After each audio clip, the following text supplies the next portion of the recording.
Movie की starting में हम देखते हैं कि कुछ जेबरा के ग्रुप ग्राउंड में खेल रहे होते हैं। तभी उन्हीं बीच में से एक जेबरा चिल्लाते हुए आता है कि उनके लीडर का बेबी हुआ है। अब जैसे ही सब मिलकर उस बेबी को देखने जाते हैं तो शॉक हो जाते हैं, क्योंकि उस बेबी जेबरा के बॉडी पे सिर्फ आधी धारियां थी और आधी धारियां तो थी ही नहीं। अब ये देखते ही बाकी जेबरा उसका मजाक उड़ाने लगते हैं कि ये तो आधा जेबरा है। लेकिन उस बेबी जेबरा की मदर उस जेबरा से कहती है कि तुम आधे जेबरा नहीं, मेरे बेटे खुम्बा। जेबरास के ग्रुप में से एक जेबरा चिल्ला के बोलता है कि आधी धारियां यानी कि बारिश नहीं होने वाली। और लिटरली ऐसा ही होता है। कुछ दिनों बाद का हमें टाइम दिखाया जाता है जहाँ पे तालाब सूखने लगते हैं और बारिश होती भी नहीं है। अब ये जो तालाब था इन जेब्रास का पानी पीने के लिए एकमात्र स्रोत था, और ये जहाँ पे रहा करते थे वो जगह बाउंड्री से घेरी हुई थी, जहाँ पे न तो लायंस अटैक कर सकते हैं, न टाइगर्स अटैक कर सकते हैं, और ना ही कोई अन्य प्राणी आ सकते। अब हमें कुछ दिनों बाद का टाइम दिखाया जाता है जहाँ पे खुम्बा अपने एक बेस्ट फ्रेंड गर्ल जेब्रा के साथ खेल रहा होता है, और इस गर्ल जेब्रा का नाम टॉम भी होता है। ये लोग जैसे पानी पीने जाते हैं बाकी बड़े जेब्रा खुम्बा का मजाक उड़ाने लगते हैं कि वो तो सिर्फ आधा जेब्रा है, जिससे खुम्बा परेशान होकर भाग जाता है। तभी हमें दिखाया जाता है एक टिड्डा खुम्बा के पास आता है और एक मैप बना के रेत पे उसे कुछ समझाने की कोशिश करता है, लेकिन खुम्बा समझ नहीं पाता। तभी बाहर से कुछ आवाज सुनाई देता है। बाकी और भी एनिमल्स खुम्बा को बोल रहे होते हैं कि बाउंड्री का गेट खोल दो, क्योंकि हमें भी प्यास लगी है, क्योंकि बाहर तो कोई तालाब था ही नहीं। जिस वजह से खुम्बा जो है बाउंड्री का गेट खोल देता है और वो सब भीतर आ जाते हैं पानी पीने के लिए। अब जैसे ही वो सब पानी पी रहे होते हैं तो बाकी जेब्रा बहुत ज्यादा गुस्सा हो जाते हैं उन्हें देख के, और उन्हें निकाल देते हैं और खुम्बा को भी बहुत उल्टा सीधा सुनाते हैं। तभी फेंगो नाम का शेर इन सब पे अटैक कर देता है, लेकिन फेंगो की नजर खुम्बा पे चली जाती है और वो खुम्बा पे भी अटैक करने आता है। लेकिन खुम्बा के फादर यहाँ पे बीच में आके गेट बंद कर देते हैं, जिससे खुम्बा बच जाता है। अब दूसरे सीन में हमें दिखाया जाता है कि खुम्बा अपनी मदर के पास जाता है और बहुत ही उदास होता है। तो उसकी मदर समझ जाती है कि आखिर क्या बात है, तो उसकी मदर उसे एक कहानी सुनाती है। खुम्बा की मामा खुम्बा को बताती है कि बहुत सालों पहले की कहानी है, जब किसी भी जेबरा के पास खुद का अपना स्ट्रिप नहीं था, यानी कि धारियां नहीं थी। तब एक जेबरा को एक जगह पे एक जादुई तालाब मिलता है, जिसमें नहा के उसके बाद उसके ऊपर धारियां आ जाती है। तो उसे देखकर बाकी जेबरा भी उस तालाब में नहाते हैं, जिस वजह से हर एक जेबरा के बॉडी पे धारियां आ जाती है और सब एक समान हो जाते हैं। अब पूरी कहानी खत्म होने से पहले ही खुम्बा भाग के चला जाता है उस टिड्डे के बनाए मैप को देखने, क्योंकि वो सोचता है कि वही जो है जादुई तालाब है जहाँ पे उसे जाना हो। अब वो जैसे ही वापस अपने मदर के पास आता है तो उसकी माँ मर चुकी होती है, जिसे देख के खुम्बा बहुत ही उदास और मायूस हो जाता है और उस बाउंड्री को छोड़ के बाउंड्री से निकल के भाग जाता है। थोड़ी देर चलने के बाद ही खुम्बा की मुलाकात स्कल्क नाम के एक लोमड़ी से होती है। स्कल्क अपनी बातों में खुम्बा को फंसा के अपने इलाके में लेके चला आता है, जहाँ पे खुम्बा और स्कल्क की मुलाकात होती है मामावी नाम के एक बुल और एक ऑस्ट्रिच से। अब मामावी को खुम्बा सारी बात बता देता है, जिसे सुन के मामावी को पता चल जाता है कि आखिर इस लोमड़ी का प्लान क्या था।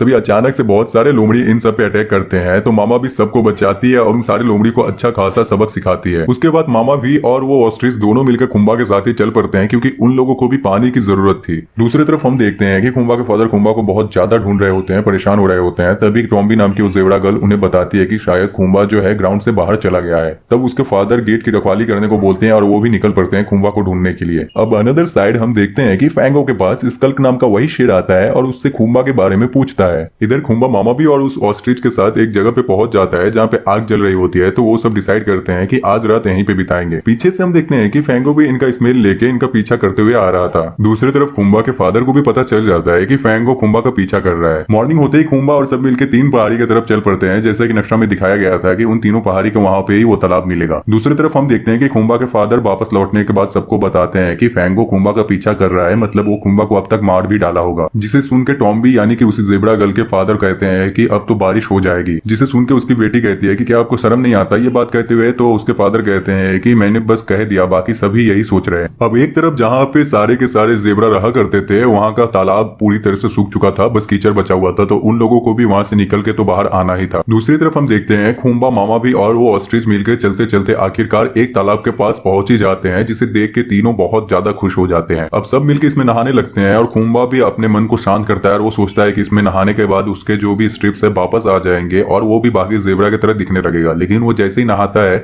तो यहाँ पे कोई फर्क नहीं पड़ता और ना ही उसके स्ट्रिच आते हैं। तभी यहाँ पे कुछ एनिमल्स आते हैं और इन सबको बताते हैं कि वेलकम है हमारे पार्क में, यानी कि ये जो है एक एनिमल पार्क था जहाँ पे लोग आया करते थे विजिट करने के लिए। खुम्बा मामा भी और ऑस्ट्रिच से कहता है कि चलो अब हम यहाँ से चलते हैं, ये वो जगह नहीं है जिसे हम ढूंढ रहे हैं। लेकिन वो दोनों जाना नहीं चाहते क्योंकि उन्हें तो पानी मिल चुका था जिसे वो ढूंढ रहे थे। तभी यहाँ पे कुछ विजिटर्स आते हैं जो कि सारे एनिमल्स का पिक्चर क्लिक करने लगते हैं, लेकिन वो जैसे खुम्बा को देखते हैं तो उन्हें जो है खुम्बा बहुत ज्यादा यूनिक लगता है, तो वो खुम्बा पे अटैक कर देते हैं। लेकिन तभी बीच में ऑस्ट्रिच आ जाता है और वो यहाँ पे जो उससे इंजेक्शन लग जाता है। अब खुम्बा इन सबसे भागने की बहुत कोशिश करता है, लेकिन आखिरकार पकड़ा ही जाता है। ये सब ट्रक में खुम्बा को पकड़ लेते हैं और लेके जा ही रहे होते हैं। तभी एक बनी आता है इनके सामने और ट्रक एक्सीडेंट होकर गिर जाता है पलटी खा के, जिससे खुम्बा बाहर निकल आता है। अब वो बनी खुम्बा को बताता है कि तुम जहाँ जाना चाहते हो वहाँ का रास्ता तुम्हें बस ब्लैक ईगल ही बता सकता है, तो तुम जाके ब्लैक ब्लैक ईगल से पूछो और वो उसे उस जगह का रास्ता भी बता देता है। दूसरी तरफ हम देखते हैं कि टॉम्बी खूंबा के फादर से कहती है कि हमें खूंबा को ढूंढना चाहिए, शायद वो जिंदा हो। तो खूंबा के फादर इस पे कहते हैं कि तुम ठीक कह रही हो, वैसे भी हम यहाँ पे रह के बिना पानी के प्यास से ही मर जाएंगे। तो वो सभी मिलकर डिसाइड करते हैं सभी से बात करके कि हम यहाँ पे अब नहीं रुकने वाले, हम इससे बाहर निकल के जाएंगे पानी की तलाश में। तब वहाँ पे सभी मिलकर डिसाइड करते हैं कि हम यहाँ पे नहीं रुकने वाले, वैसे भी बारिश कब तक आएगी हमें नहीं पता, तब तक हम प्यास से ही मर जाएंगे, इसलिए हम जाएंगे दूसरे तालाब की खोज में। दूसरी तरफ हम देखते हैं कि फैंगो नाम का वो शेर भी खूंबा का पीछा करते हुए आ रहा था। अब खूंबा और ये तीनों पहुंच जाते हैं उसी ब्लैक ईगल के अड्डे पे, जहाँ पे बाकी चूहे उन सभी को वार्न करते हैं कि मत जाओ वरना मारे जाओगे, मत जाओ वरना मारे जाओगे, और इन सबको परेशान करने लगते हैं। तभी अचानक से उस ब्लैक ईगल की एंट्री होती है जो कि खूंबा पे अटैक कर देता है, लेकिन तभी खूंबा अपनी बात उनसे बता देता है, जिसे सुन के ब्लैक ईगल खूंबा को छोड़ देता है। तभी वो ब्लैक ईगल खूंबा को बताता है कि वो रहा सामने तुम्हारा झील, लेकिन उसी के साथ साथ वो फैंगो का गुफा भी है, मतलब फैंगो उसी गुफा में रहा करता था जहाँ पे वो झील है। अब वो ब्लैक ईगल खूंबा को ये भी बताता है कि बहुत सालों पहले जब फैंगो का जन्म हुआ था तो फैंगो का एक आंख जो है डिसेबल था, यानी कि खराब था, इसी वजह से फैंगो की ग्रुप वाले उसे अपने ग्रुप से निकाल दिए थे। लेकिन किसी को ये नहीं पता था कि एक आंख डिसेबल होने के कारण फैंगो की सूंघने की शक्ति बहुत ज्यादा बढ़ जाएगी और वो बड़े होकर सबसे बड़ा शिकारी बनेगा, और इसी वजह से गुस्से से फैंगो सभी का शिकार करता था और उन्हें मार के छोड़ दिया करता था। अब अनदर साइड हम देखते हैं कि बनी और बाकी एनिमल्स से बात करता है और सब डिसाइड करते हैं कि ऐसी जिंदगी जीने से अच्छा है कि हम भी खूंबा के पीछे जाए और एक नई जिंदगी की तलाश करें। अब खूंबा और मामा भी और सब एक साथ आगे बढ़ी रहते हैं। तब उनकी मुलाकात एक बकरी से होती है जो बताती है कि उसके पति को भी जो है फैंगो ने खा लिया था। तो अभी मामा भी और उसी के साथ साथ वो ऑस्ट्रिच कहता है कि अब हम आगे नहीं जाने वाले क्योंकि आगे सिर्फ और सिर्फ मौत है। तो ये दोनों यहीं पे रुक जाते हैं, लेकिन खूंबा नहीं मानता, वो फिर भी आगे चला जाता है। अब पीछे से मामा भी और उस ऑस्ट्रिच के ऊपर फैंगो अटैक कर देता है और उनसे पूछता है कि आखिर खूंबा कहाँ है। तो मामा भी और ऑस्ट्रिच बता देती है कि तुम्हारी गुफा में गया है, तो इस वजह से वो छोड़ के उन्हें चला जाता है। पीछे से मामा भी और ऑस्ट्रिच को भी बुरा लगता है कि उन्होंने खूंबा को अकेले जाने दिया, तो इसलिए वो भी खूंबा के पीछे पीछे आने लगते हैं। अब खूंबा एक डिजर्ट में पहुंच जाता है जहाँ पे ना खाने पीने की वजह से वो बेहोश हो जाता है, लेकिन तभी वो आंख खोल के देखता है कि जैसे उसकी मदर आ रही हो सामने से। लेकिन थोड़ी देर बाद ही हमें दिखता है कि वो उसकी मदर नहीं होती बल्कि वही बूढ़ी बकरी होती है जिससे पहले खूंबा ने पानी पीने आने दिया था। अब वो खूंबा को एक खाने का टुकड़ा देती है, उसे खा के खूंबा को ताकत मिलता है और वो दोनों आगे चल पड़ते हैं उसी गुफा की तरफ। अब पीछे से सारे के सारे जेबरा, उसी के साथ सारे एनिमल्स और वो छोटे छोटे चूहे भी खूंबा के पीछे आ रहे थे। अब वो बकरी तो पीछे रुक जाती है, लेकिन खूंबा सीधे गुफा के अंदर चला जाता है। अब उसके फादर और सारे बाकी एनिमल्स भी वहां पे चले आए थे खूंबा को बचाने के लिए। उसके फादर उस गुफा में जाने की कोशिश करते हैं, लेकिन वो बड़े होने की वजह से उसमें नहीं घुस पाते। मामा भी उस गुफा को तोड़ने की ट्राई करती है, लेकिन उनसे नहीं हो पाता। खूंबा उस तालाब के पास पहुंच जाता है और वो जैसे ही नहाने जाता है तो वो दीवार पे एक तस्वीर देखता है, जिसमें वो देखता है कि सारे के सारे जेबरा जो है नहाने के बाद एक समान हो गए थे, लेकिन उन्हीं बीच एक ऐसा जेबरा था जो कि उन सबसे अलग था और वही उसकी सबसे बड़ी खासियत थी। तभी वहां पे वो फैंगो नाम का शेर आ जाता है और उससे कहता है कि हाँ, मैं तुम्हारा इंतजार कर रहा था क्योंकि तुम सबसे अलग हो। वो खूंबा से कहता है कि बहुत सालों पहले एक ऐसी भविष्यवाणी हुई थी जहाँ पे